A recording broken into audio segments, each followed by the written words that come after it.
모공 관리에 대해서 원장님이랑 함께 알아보겠습니다.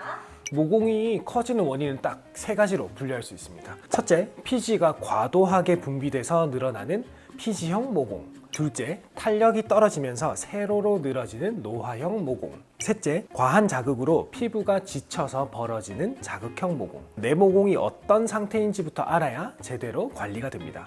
각 모공의 종류와 관리법을 알려드릴 테니까 끝까지 시청하시고 모공 없애는 팁들 많이 들고 가세요. 원장님, 제 동생은 얼굴에서 피지가 너무 많이 나와서 기름 종이를 하루에 한 통 가까이 써요. 근데 이거는 풍선에 바람을 넣듯이 피지가 계속 모공을 밀어내는 거예요. 여기서 핵심은 오일 세안입니다. 기름은 기름으로 녹여야 돼요. 그래서 건조한 얼굴에 오일 1분 마사지 후에 미지근한 물로 유화를 시키고 그 다음에 약산성 폼으로 마무리해 주시면 됩니다. 이거를 매일 하면 안 돼요. 그런데 오일이 너무 강력하게 작용하게 되면 피부의 인지질 막 성분까지 녹여버리게 되거든요. 그러면 붉게 자극감이 올라올 수도 있습니다. 그래서 가끔 오일형 클렌저 효과가 좋으시다고 매일 쓰시는 분들이 있는데 매일 쓰시다 보면 얼굴이 오히려 당기거나 빨개지는 느낌 받으실 수 있어요. 그렇기 때문에 일주일에 한 번에서 두 번 정도만 해주셔야 돼요. 이렇게만 해도 피지량이 줄어들면서 모공에 쌓여있는 피지가 빠지면서 피지량이 줄어들고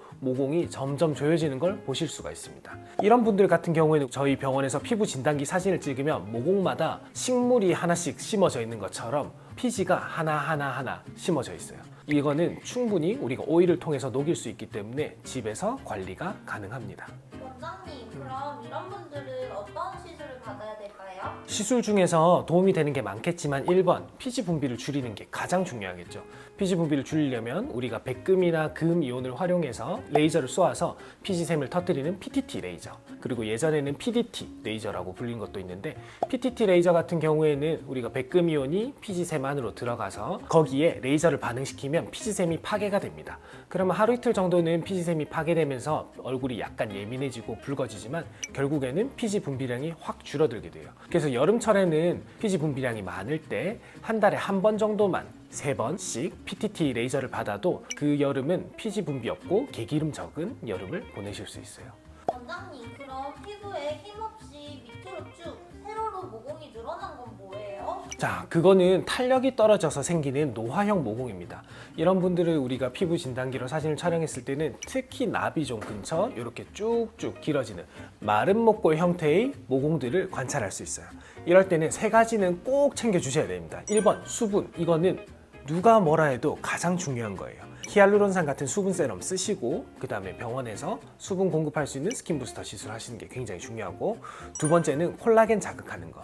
우리가 레티노이드라는 크림이 있는데 이 크림은 피부 노화를 역행시킬 수 있는 크림이거든요. 이런 크림을 이용하면 피부 탄력을 증가시킬 수 있습니다. 그리고 세 번째는 피부 장벽을 세우는 건데 병원에서 처방하는 의료기기 MD 크림도 있고 세라마이드, 콜레스테롤, 그 다음에 지방산이 조합되어 있는 크림을 사용해서 피부 겉에 코팅을 해주는 느낌으로 피부 장벽을 세워주는 크림이 필요합니다. 이 세 가지가 모두 다 피부 수분도를 증가시키고 콜라겐을 증가시키는 시술이에요. 그래서 레티놀은 사실 아까 사용하기가 조금 까다로울 수 있으니까 처음에는 주 1, 2회만 소량으로 수분크림과 1대1로 섞어서 쓰시다가 피부가 적응되면 점차 늘리시면 됩니다. 그래서 이런 루틴으로 피부 속부터 탱탱해지는 홈 루틴을 만드시면 노화형 모공에 굉장히 도움이 되실 겁니다. 노화형 모공의 경우에는 어떤 종류의 스킨 부스터라도 굉장히 도움이 됩니다. 우리가 스킨 부스터라는 거는 피부에 주입을 하는 거잖아요, 영양물질을. 그래서 콜라겐도 자극시키고 피부 재생도 유도하는 건데 이런 노화형 모공의 경우에는 얼굴에 우리가 뭐를 아무리 덧발라도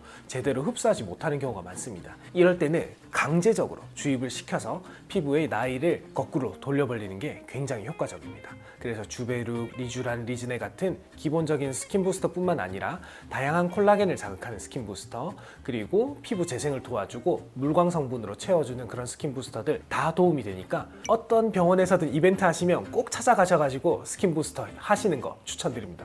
원장님, 제 친구는 각질 제거도 주기적으로 하고 코팩도 열심히 하는데 모공이 자꾸 점점 커지는 것 같대요. 이런 분의 모공이 가장 심각한 경우예요. 각질 제거 팍팍 하고 코팩 빡 붙여 빡 떼고 그 다음에 피지 빡 나오는 거 보고 뿌듯해하고 그 다음에 쭉쭉 짜주고 그 다음에 뜨거운 물로 세수 팍 하면서 사우나에서 쫙쫙 밀면서 피지 나오는 거 손톱으로 싹 끌고 보고 이거 뭐 나오나 보시고 이런 거 하면 피부가 그만해라고 말하다가 벌어집니다. 특히 이런 경우는 앞에 피지형 모공과 노화형 모공이랑 복합되어 있는 경우가 많아요. 보이지 않던 모공이 갑자기 보이니까 우리가 뭔가를 해야 된다 싶어서 과도한 자극을 피부에 주는 경우가 많거든요. 그래서 스크럽도 해보시고 코팩도 해보시고 막 밀어보시다가 이거는 피부가 자극을 더 받아서 염증이 생기고 벌어지는 게 문제거든요.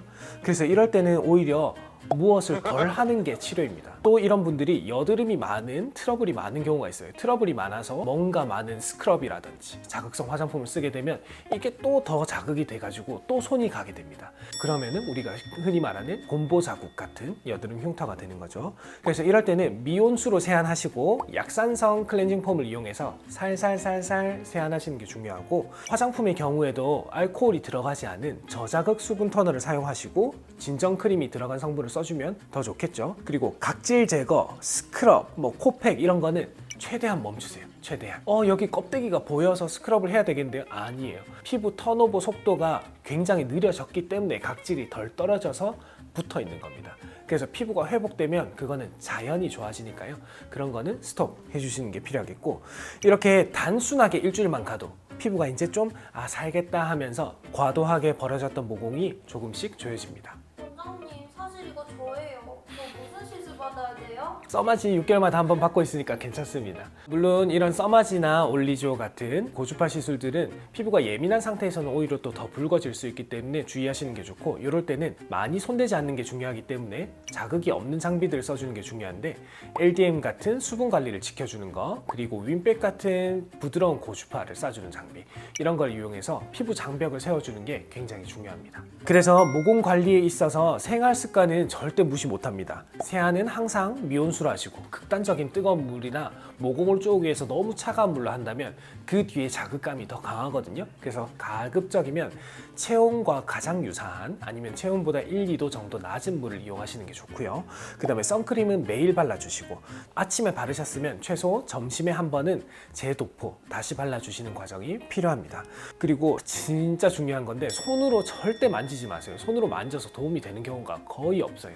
손으로 만지거나 짜지 마시고, 베개 커버, 핸드폰 자주 세탁하시고, 세안도 가급적이면 하루에 한 번에서 두 번 정도는 추가로 해주시는 거 자극 없이 하시는 게 중요합니다. 이 네 가지만 지켜도 모공이 악화되는 속도를 늦출 수 있습니다.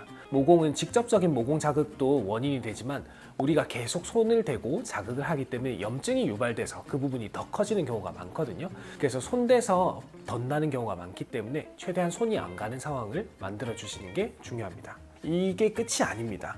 모공 관리를 아무리 잘해도 결국에 탄력이 꺾이는 나이가 오니까요. 그때는 우리가 집에서 하는 홈케어 루틴만으로는 부족해요. 그럴 때는 병원에서 상담을 받으시고 본인의 모공에 맞는 관리 방법을 찾으시고, 단순히 우리가 모공이 눈에 띄는 문제지만 더 근본적인 문제들을 개선할 수 있거든요. 그게 개선되면서 다른 컨디션도 좋아지실 겁니다. 여러분, 오늘도 저희 영상이 도움되셨다면 구독과 좋아요 잊지 마시고요. 더 좋은 미용 정보와 함께 돌아올게요. 네, 예뻐지는 디데이 되세요. 안녕.